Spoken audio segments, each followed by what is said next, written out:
Right, so Operation Get Stuff Done. Just warming the bike up now. I'm off to get a new tyre because if you saw the previous video, you'll see that this is a 2014 Diablo Rosso or something. Just need to loosen that chain.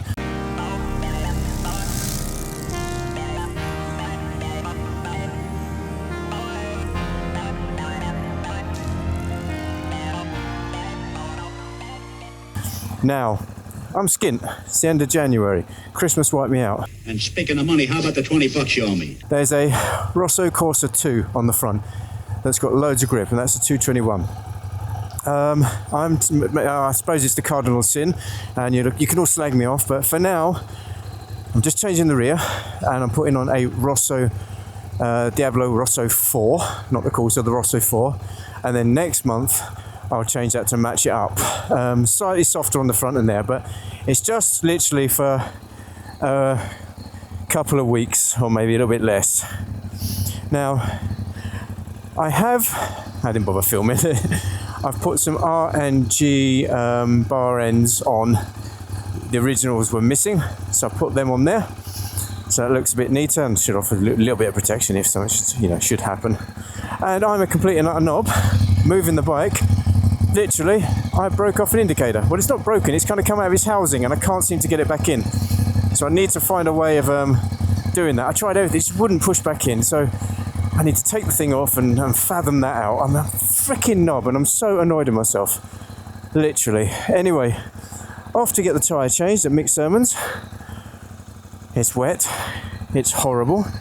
This is the first time it's stopped raining in a week, but it's wet. So I've got to take this opportunity. And so here we go. Right, so okay, it's not showing low on the temperature anymore. I also need fuel. So what else am I going to be doing on this? So obviously tyre, bar ends, fitted the cable on the last video for the trickle charger. Check that chain, and I've treated myself, and this isn't a necessary bit of kit, but I've ordered a Power Bronze dark tint visor because this is a little bit scratched up. Could get it to look good, but I just thought I'd treat myself. Some unnecessary bling. I think a black dark tinted on this will look pretty snazzy. And then when it gets a little bit warmer, I'm going to be doing the belts. Now this bike has got 9,739 miles on it. So in theory, we're not ready for the Desmo yet, but that will be done. But we don't know when the belts were last done. I do have a full service history, but it just says it was serviced at Ducati. It doesn't seem to say what was done. So I'm going to do the belts, maybe next month. So one thing I'm going to be doing also is I don't know, because these are new forks. I'm going to see, I don't know if they're set correctly or not. So, and I'm really spring challenged when it comes to understanding suspension, but I've got the manual. I know you kind of dial it all, out clockwise and then go back so many turns. I'll try and set it to factory settings to start off with, and then we'll take it from there.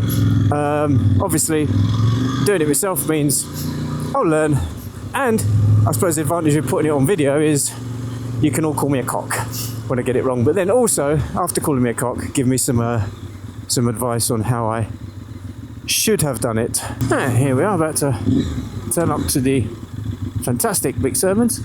Dead slippery here. Watch this.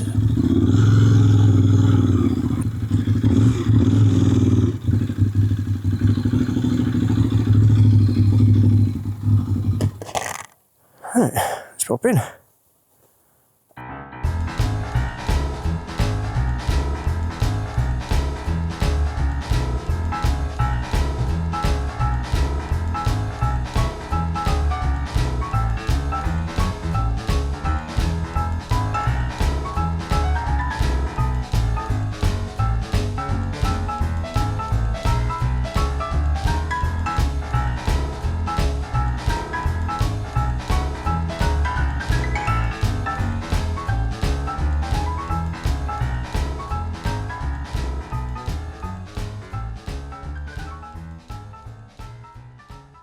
Right, job done. Look at that. That's good. Got to take it really easy now. New tyre.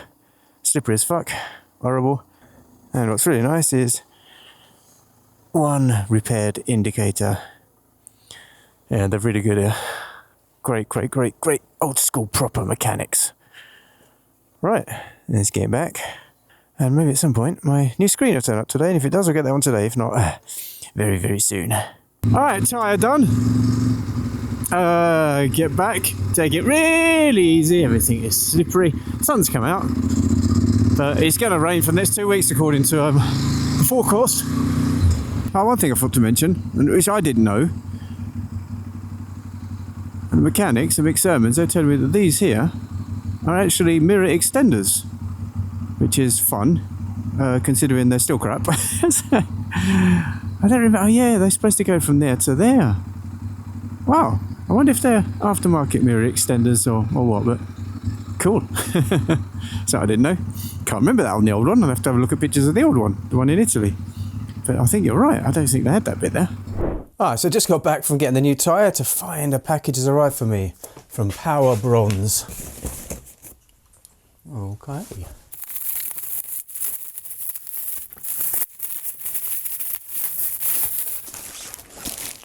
Alright. Oh, look at that. That's lovely, isn't it? That is lovely. Right, a little jobby to do today is these here are missing, and I bought some replacements, so we'll get that done. Okay, other side. Right, jobby number 2, unnecessary bling, and for this, don't never focus in, a very small Allen key.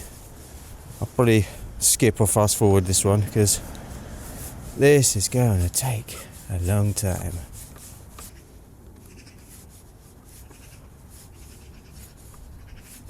There's no space, it's right up against the front of the clock.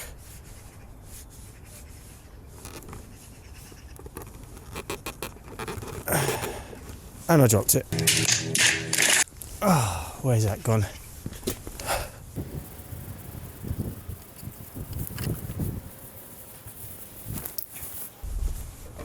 Right, that's you off.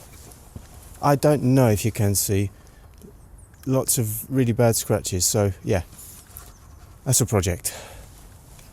Actually, I found it, and you probably won't focus, but it's, where is it?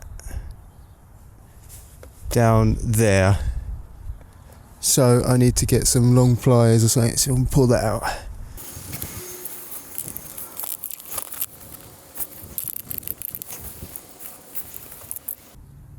Ten minutes later I managed to put it to there. I was literally about to take the whole fairing off. So in theory I would sod myself up if I try it with one hand, but and where did it go? I don't believe it.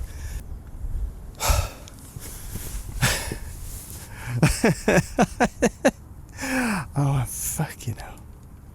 Can you believe it? Done much fluffing. Let's hope this fits. Did say Ducati 848. And how am I going to get that one in? I can see a disaster here. I reckon you're supposed to take the whole front fairing off to put a screen on. Alright, so Operation Bling Flaffage. What's happened so far is I've taken this off because I had to take this off to be able to get this off. However, Ashley and his super strength, that was so tight, as soon as I tried to get that off, it rounded off. So that's a bit of a, I'll have to deal with that at some point later. So I need more room there, so I can't take this front fairing off until I do that.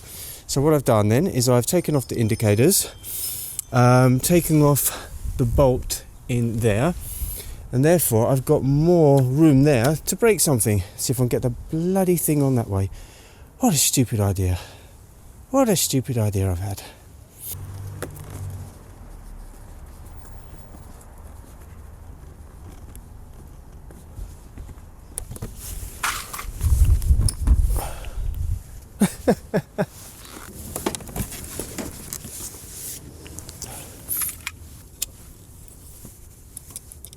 Right, I'm just going to have a quick fiddle with the suspension. So the rebound here It says from fully clockwise back 10 clicks to go to factory. Well, that's what we do, just so we can see that they're both the same.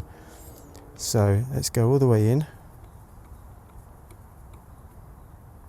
Okay, and then is it focusing? I'm not sure. 1, 2, 3, 4, 5, 6, 7, 8, 9, 10. Now let's do the same over here. Screw it right in. Okay. 1, 2, 3, 4, 5, 6, 7, 8, 9, 10. Right. Next is the compression down the bottom, which is 10 clicks. No, which is 8 clicks. However, 8 clicks, I know from sodding around that this doesn't have clicks.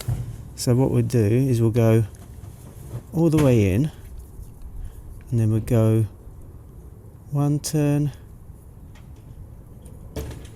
So let's try that again. So we'll go all the way in, and then we'll go 1 turn,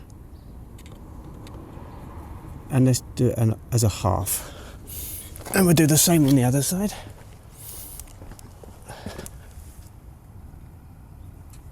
All the way in, and then we'll go 1 turn and a half.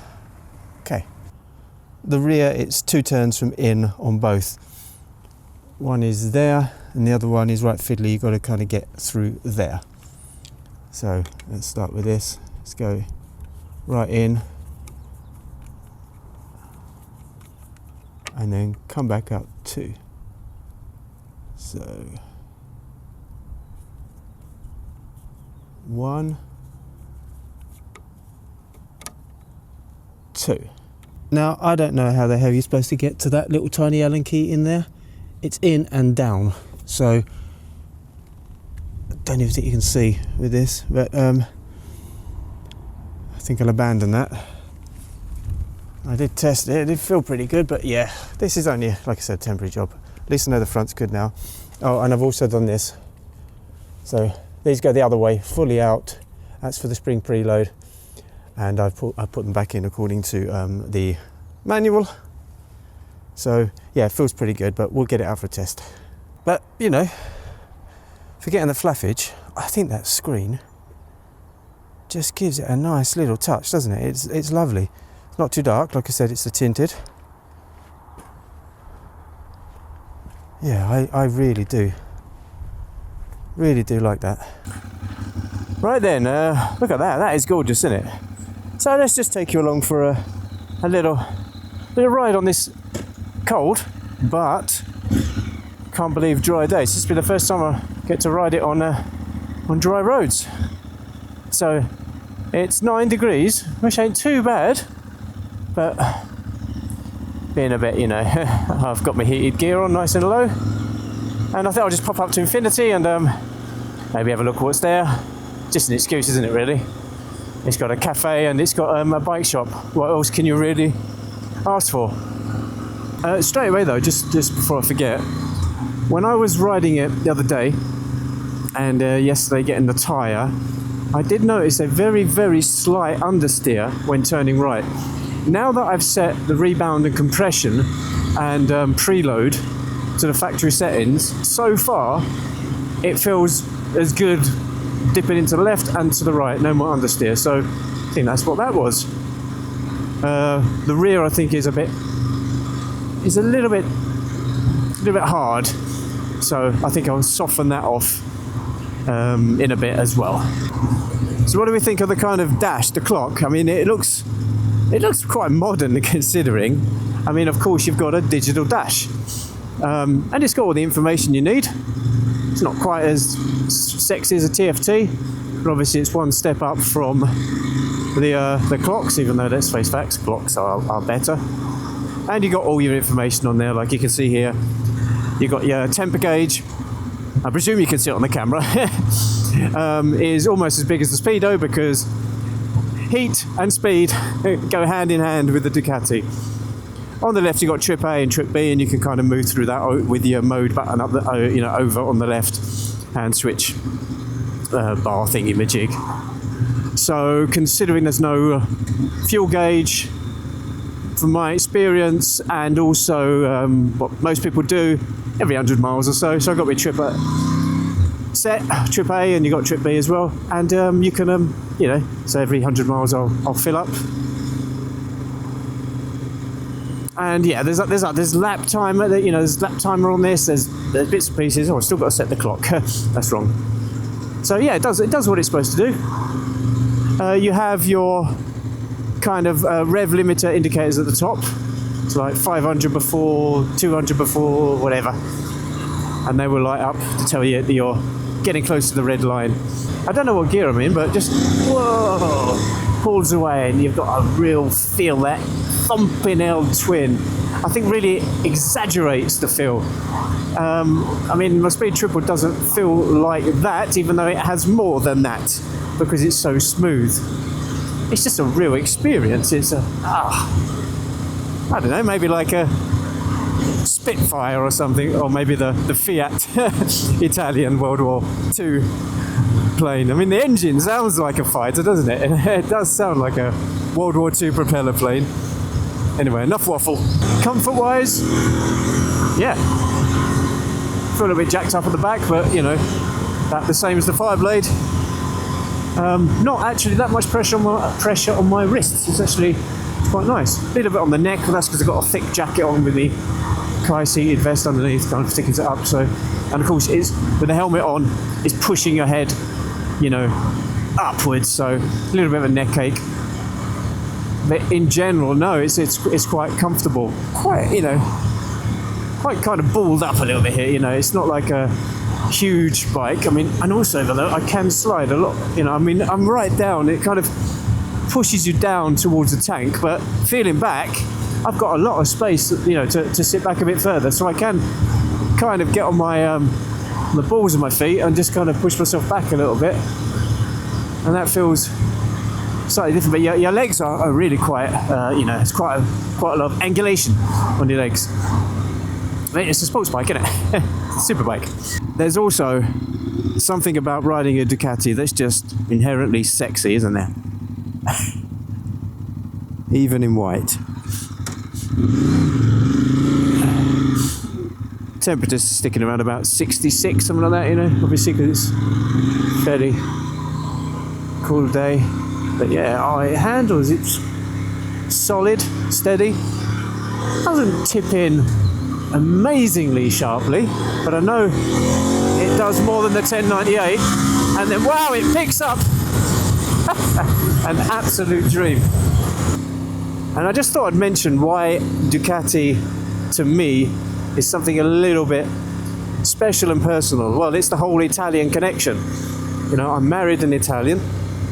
I lived in Italy for 20 years. I've got an Italian passport, so dual citizenship. And, after 20 years, really, my heart is in Italy still. I'm always a Brit and proud. But, so it's just Italian exotica, isn't it? Absolutely love it. So what about real differences between this and the 1098? Well, everybody says the same thing. This is the perfect one. It's got just the right amount of power. The 1098 is probably overkill for the road. This is just, it's got everything you need, and it's got the same looks. It just looks great, but you can enjoy the engine a little bit more. And I think the 1098 also, with no traction control, cruise control, no traction control, ABS, has a lot of power. Now it's got the wet clutch as opposed to the dry clutch, so obviously slight difference in the sound. You don't get that rattly sound. However, it also makes maintenance a bit better. But of course, it is still Desmodromic, so therefore, belts and the Desmo and the expensive stuff.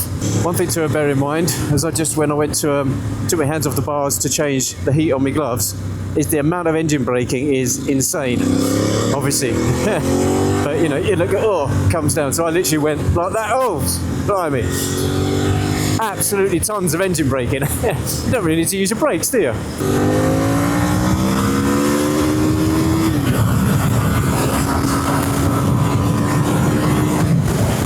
What about poodling? Poodling through towns like this? Yeah, it's fine. Kind of grip the tank a bit with your knees and sit upright. Doesn't allow you to sit up, you know, straight or anything. Get a bit more upright on the Fireblade and the VFR. So, you know, but you can grip with your knees and hold there. Gearing wise, so I'm in first. Yeah, it's not chunky, it's not, you know, it's not chunky. It seems to be fairly well fueled. I mean, what am I doing now? Like 23 miles an hour, just over 3,000 RPM. Yeah, it's absolutely fine. I mean, can you get into second? It is. Yeah, 3,000 in second, and you're doing 30 miles an hour. Third gear doesn't like it. What about the sound? I mean, it just sounds freaking fantastic. And these ain't the Terminiones. You know, this is the standard, because this ain't the Evo. I had the Evo in Italy, and yeah, it sounded good, but there's not a massive difference. It just, I mean, yeah, it just sounds great, doesn't it? And here we are, H Cafe. Let's go have a look in Infinity, might grab myself something to drink, and then get back on the road. Let's go and park this SMT10. There we go. I got the sexiest bike here. Yep. Let's have a look round. Yep, I got the sexiest bike here.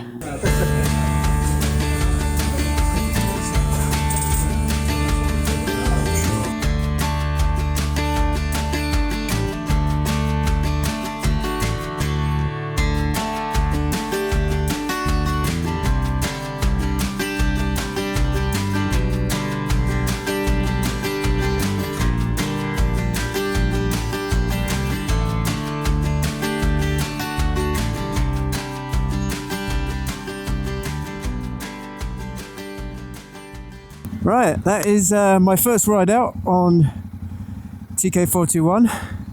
If you like Star Wars, you know what that refers to. TK421, why aren't you at your post? Well, my VFR is called Darth Vader. My speed trip was called Darth Sidious, and this is TK421. Anyway, yeah, I suppose this is rather an uneventful video, but it is my first ride out, proper ride out on this. And it's also my first ride out of the year, because I've just been so busy and it's just been so freaking awful. So I might leave the camera on for a bit on the way back, and we'll go and enjoy the ride back. And I tell you, it is absolutely freezing. It's 10 degrees, so it's not freezing as in that sense of freezing, but the wind chill is awful. It really is windy. So anyway, let's head off. So what about the brakes? Well, you know, they ain't Stylemas, but they're still Brembo, and they're good. They're good. Back brake is useless. It was on the 848 in Italy as well. Just some low-speed manoeuvring, so I could really do with it. But yeah, these are absolutely fine. I did mention when I got it though that I might give them a bit of a bleed, a very slight bit of sponginess, but not much at all. But yeah, absolutely fantastic brakes. Right, so I was on my way home, and well, I don't want to. I don't want to go home. So, oh my god, that's like 2 seconds. That temporary traffic light. 2 seconds. Was it one car? Fucking hell. Anyway, I was on my way home, and I just don't want to. There's just the emotions building up inside of me. It just feels so good. This bike does something for my soul. So I've decided to take a little detour, and I'm going to go and do one of my favourite roads, B4011. Stretch the bike's legs in, well, you know, within the confines of the law. Then I'm going to stop off On Your Bike, Ducati dealer, and then I'm going to go home. The trouble with this time of year is, even if the roads are looking fairly okay like this, you never know what's around the corner with grit and grime and damp patches.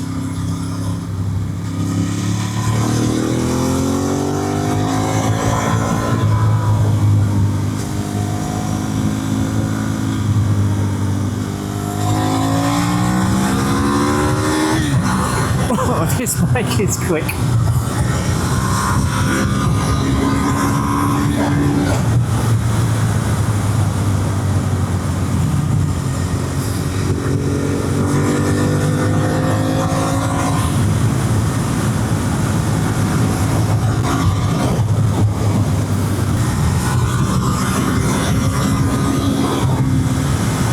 Amazing, it just keeps pulling, you know? It never stops. I had to take this last bit really, really easy. The potholes are criminal. I saw some potholes, I'm not joking. If you went into one of those, you're freaking dead. So you've got to stay right back from something like a van there, because, you know, you might miss what they're going over and suddenly it's there and you've got no chance to manoeuvre. Here we are on your bike. Nice. Nice, nice, nice. All red though. Except me. Need to get... Ash has got a new spring for me, because this one, it doesn't stay very well, so I always got to put my foot and make sure it's down properly. Anyway, here we are. On your bike. And I'll tell you what, with that, I want to thank you all for coming along on this video. You know, rather uneventful, but for me it's a glorious, glorious, glorious, glorious first ride out. Be great if you could give it a thumbs up. It'd be even better if you could subscribe. And well, I'll see you all on the next one. Bye.